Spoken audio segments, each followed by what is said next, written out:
Olá, hoje nós vamos dar continuidade à Era Vargas. Alguns historiadores dividem o governo Vargas em dois governos, né? O primeiro que vai até o fim do Estado Novo, em 1945, e o segundo que vai de 51 a 54. Então vem a dúvida, de 51, de 46 a 50, ou 45 a 50, quem governou o Brasil?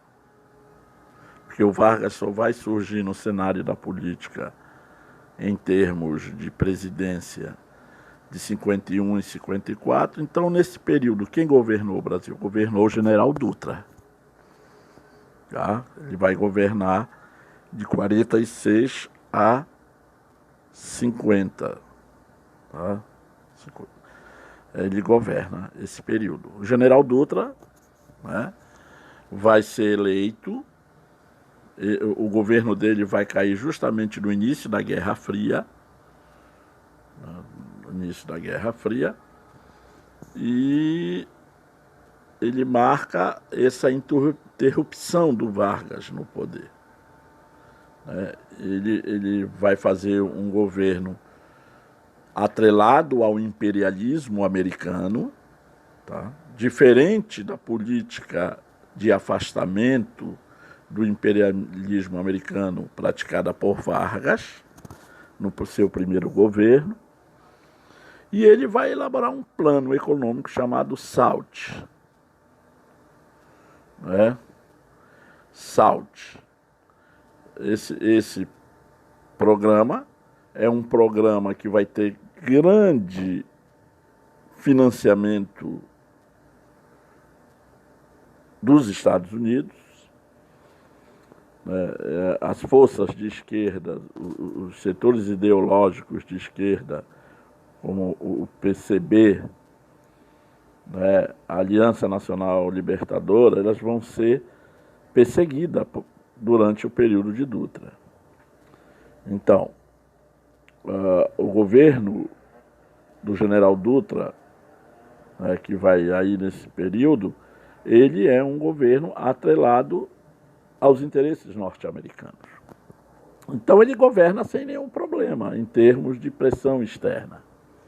E até então, das pressões internas daqueles setores da sociedade brasileira, principalmente a burguesia, os capitalistas atrelados aos interesses capitalistas americanos não vão pressionar o governo Dutra e ele governa sem nenhum problema. Ele vai ser eleito pelo um partido criado por Vargas, porque Vargas ele cria dois partidos, o PTB,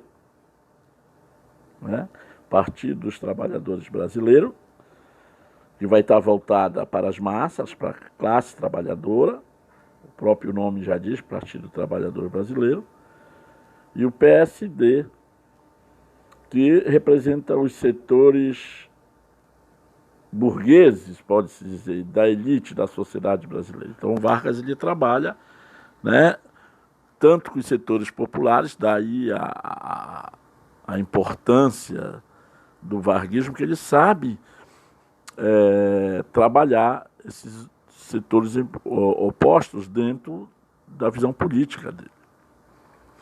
Então, nós vamos falar aqui do último governo de Vargas, que começa em 1951 e acaba em 1954 com o seu suicídio. Então, a volta de Vargas. Então, entre 1945 e 47, Vargas assumiu de forma pouco atuante o cargo de senador federal. Então, durante esse período, ele não é que ele se retire totalmente da política brasileira. Ele participa das eleições, do processo político entre 45 e 47 e se candidata como senador. E ele é o mais votado de todos os senadores da época, de todo o Brasil. Isso mostrava que o prestígio de Vargas estava em alta, né? Ainda estava em alta. Então, nas eleições de 1950, ele retorna ao cenário político, utilizando de alguns velhos bordões, estratagemas que elogiavam o seu antigo governo. Então, veja bem, o Dutra faz um governo atrelado aos interesses norte-americanos. Vargas volta em 51, se elege como presidente, né? E pode dizer, ressuscita os antigos bordões, que era justamente o nacionalismo, que ia contra os interesses americanos, principalmente o nacionalismo, né? Uma visão desenvolvimentista, mas que estava atrelado a uma visão nacionalista, não imperialista americana. Então você já começa a entender que Vargas, no último governo, vai sofrer pressão externa americana, por adotar uma política, de certa forma, independente aos interesses norte-americanos. Né? Em 51, Getúlio Vargas retornou à presidência da República, e dessa vez por meio do voto popular. Mas Júlio, antes não foi por voto popular? Não, porque ele se tornou um ditador. Em 1930 não foi voto, foi um golpe. Em 1937 não foi voto, foi outro golpe, que eu digo, dentro do golpe, quando ele implanta a ditadura. Agora ele voltava aos braços do povo. Vargas se candidata pelo PTB e recebeu o apoio do Partido Social Progressista, o PSP, vencendo o pleito em 1950 com 48,7% dos votos. Então ele volta para o cenário político como presidente. Né? As ações polêmicas do governo. Então o governo do Vargas, ele vai ser muito polêmico nesse último governo dele, porque ele vai entrar em choque com os interesses, principalmente os interesses capitalistas americanos e os interesses, pode-se dizer, de alguns setores capitalistas brasileiros, burgueses. É o exemplo, por exemplo, da Petrobras. Antes, quem explorava petróleo no Brasil? Empresas norte-americanas. Então ele cria a Petrobras. Quando ele cria a Petrobras, uma empresa de capital misto, ou seja, um capital do Estado e um capital privado, que esse capital privado pertencia aos norte-americanos, só que as maiores cotas ficam com o governo brasileiro. Ele adota uma política nacionalista. Então, qual é a conclusão que você chega? Que os americanos não iam gostar, né? A Petrobras era mesmo que tirar o chocolate da mão da criança, né? A criança não gosta quando se tira o chocolate da mão dela, né? Ela chora, ela berra, ela protesta. Os americanos protestam com a criação da Petrobras porque tiravam o monopólio da exploração de petróleo no Brasil. Né? Então, entre as principais medidas por ele tomadas, podemos destacar a criação de duas grandes estatais no setor energético. A Petrobras, que viria a controlar toda a atividade de prospecção e refino de petróleo no país. E a Eletrobras, empresa responsável pela geração e distribuição de energia elétrica. Olha lá.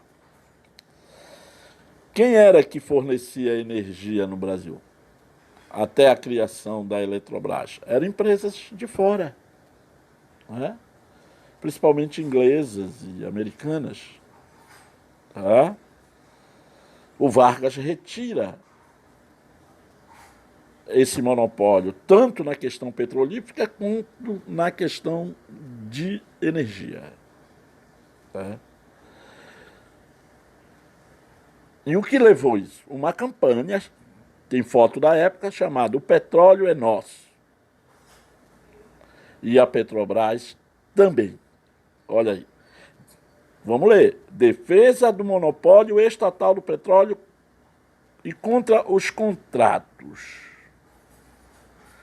Então você já percebe que a criação da Petrobras, né, uma empresa com maiores cotas do Estado, ou seja, agora a exploração de petróleo, antes da criação da Petrobras, o lucro ia para o exterior, agora ficava no Brasil.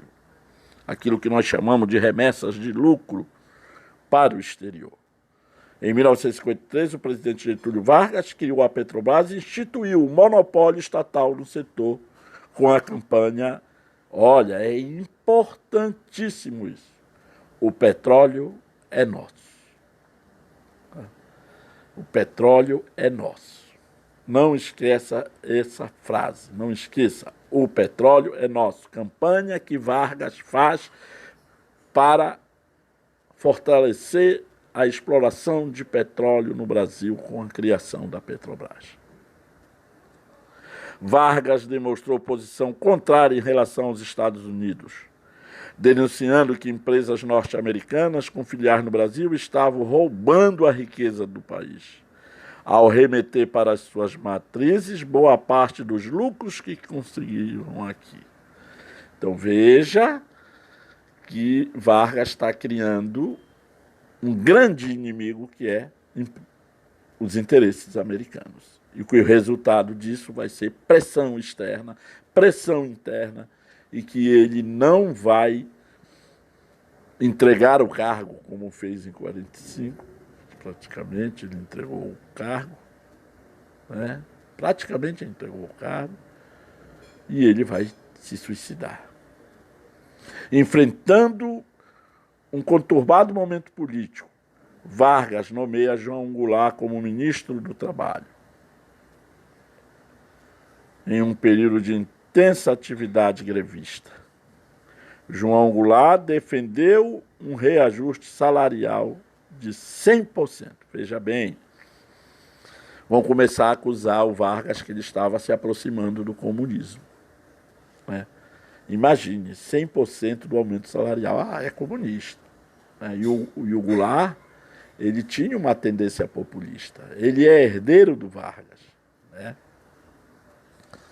Está aí o Goulart, né, o populismo de Goulart, que vai ser o último presidente da República populista, que nós vamos ver aí na frente.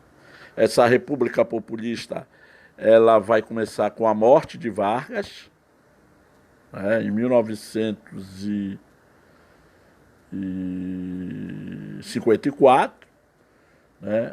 Em 55 vai se eleger Juscelino Kubitschek, que vai governar de 55 a 61, tá? Depois, o Brasil vai ser governado por Jânio Quadros, que vai renunciar, né? Vai assumir João Goulart. João Goulart, em 64, sofre o golpe, né? E com um golpe de 64 se implanta a ditadura militar, que vai durar de 64 a 85. Tá? Então, todas essas medidas tinham forte tendência, olha aí, tendência, vou repetir, tendência nacionalistas, e foram recebidas com tamanho desagrado pelas elites e setores do oficialato nacional.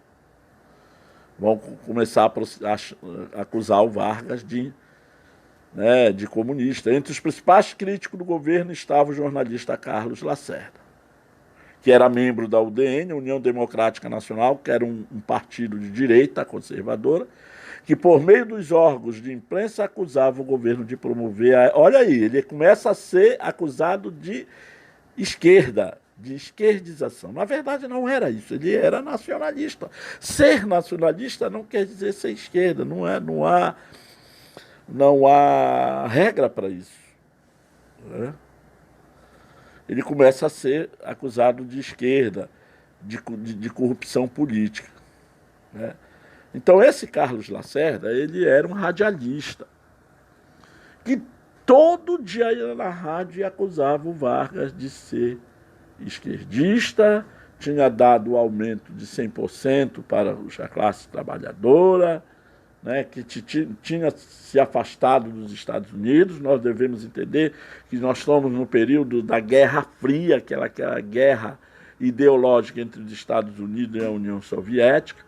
Isso criou um álibi dos setores da direita nacional para acusar o Vargas de esquerda, né? Então esse Carlos Lacerda era o porta-voz na imprensa sobre isso aí, né? Ele acusava o Vargas, ele de manhã, de tarde, à noite ele ia falar mal do Vargas. Essa rixa entre Vargas e Lacerda ganhou as páginas dos jornais, quando em agosto de 54, Carlos Lacerda escapou de um atentado promovido por Gregório Fortunato, guarda pessoal do presidente. Então o Carlos Lacerda, né, ele estava chegando 7 horas da noite para o seu apartamento na Rua dos Toneleiros. Hoje ainda existe o prédio em que ocorreu esse atentado. Rua Toneleiros, no Rio de Janeiro. Então, quando ele desceu do carro, ele sofreu um atentado. E ele tinha um segurança, Rubens Paiva, né? Ele era um segurança que era da aeronáutica. E no atentado, o Carlos Lacerda levou um tiro na perna e o Rubens Paiva pegou um tiro no peito e morreu. Imagine, né, um atentado contra o porta-voz, o maior algoz de Vargas. Mas como o militar que morreu num atentado, que ficou conhecido como atentado da Rua Toneleiros, era da aeronáutica, a aeronáutica abriu um inquérito. E foram ver, no inquérito, se descobriu que o mandante do atentado foi Gregório Fortunato. Então, quem era Gregório Fortunato? Tá aí, era esse senhor Moreno, tá? Tá aí o Carlos Lacerda ao lado, sendo carregado ao lado do Gregório Fortunato, e ele sendo carregado após o atentado. Essa foto de baixo é histórica. É histórica. Tá? Então, verificou-se que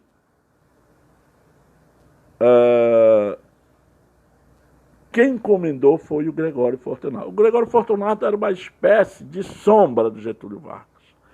Parece aquele deputado que anda para onde o Bolsonaro vai, ele está lá presente, né?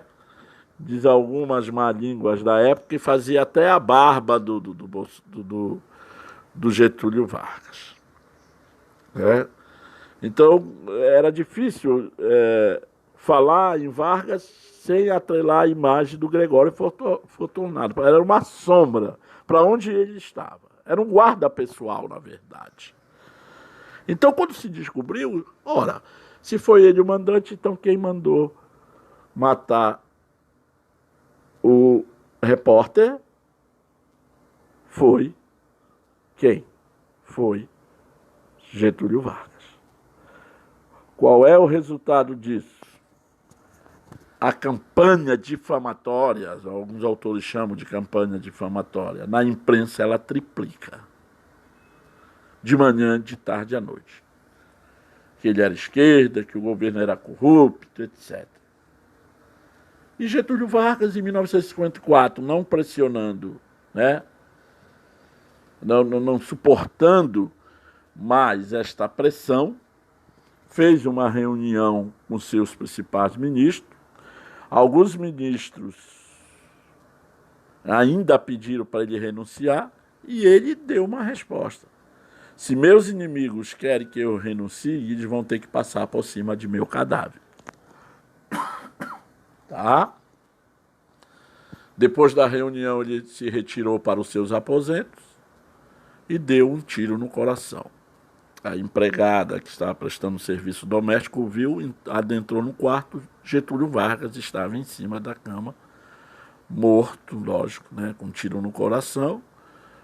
Ao lado, o revólver e uma carta a testamento que nós vamos ler um trecho dela daqui a pouco. Então, a polêmica sobre o envolvimento de Vargas no episódio serviu de justificativa para que as forças oposicionistas exigissem a renúncia do presidente. Mediante a pressão e estabelecimento contra si, Vargas escolheu outra solução. Na manhã de 24 de agosto de 1954, Vargas atentou contra a própria vida, disparando um tiro contra o coração.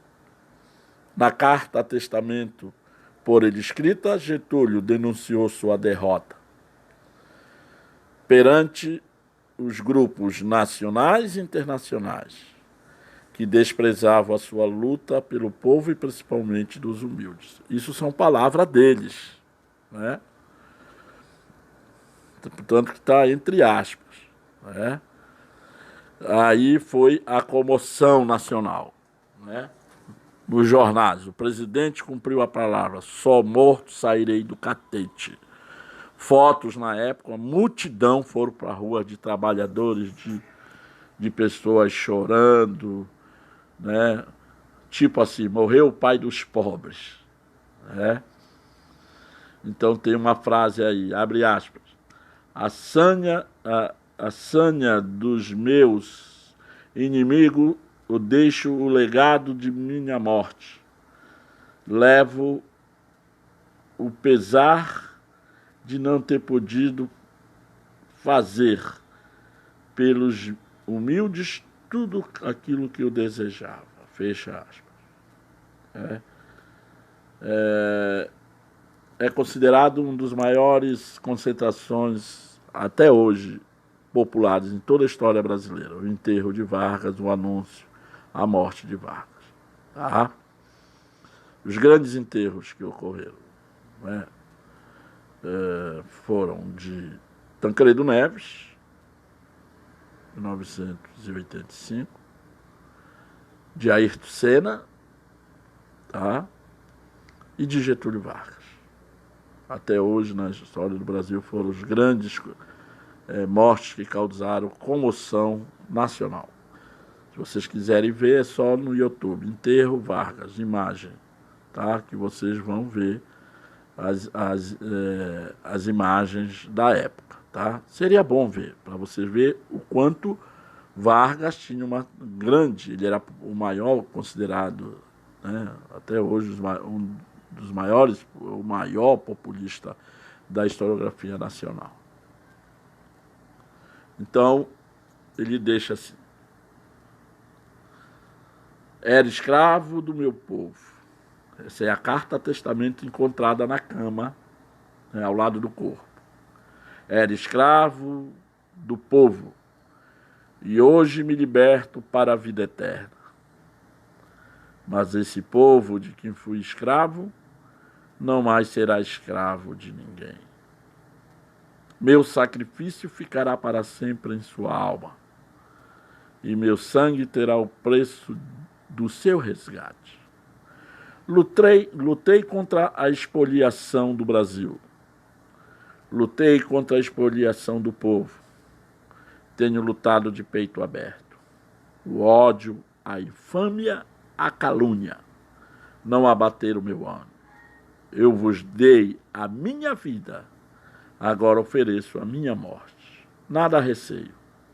Serenamente dou o primeiro passo no caminho da eternidade e saio desta vida para entrar na história. Fecha aspas. Ponto. Tá? Essa carta, como já caiu em prova de vestibular, tá? Para encontrar fragmentos populistas, nacionalista, paternalista dentro dessa carta a testamento. Ela é famosa, tá? Então tá a assinatura, Getúlio Vargas. Com a morte de Vargas, acaba o varguismo no Brasil, ele morre, mas o populismo continua. Né? A herança populista do Vargas continua nos próximos presidentes, que é justamente aqueles presidentes que eu citei anteriormente. Juscelino Kubitschek, Jânio Quadros e Goulart, que vai ser o último daquilo que nós convencionamos chamar de República Populista, tá? Que vai ter o seu final com o golpe de 64. Muito obrigado. Dê o seu olá, dê o seu comentário, que é importante você dar o seu comentário, tá? Fico agradecido, muito agradecido em você fazer esse estudo através desse videoaula. A videoaula é muito importante, porque você pode ver várias vezes, recapitular e se preparar para a sua prova de vestibular, o Enem. Muito obrigado. Boa tarde.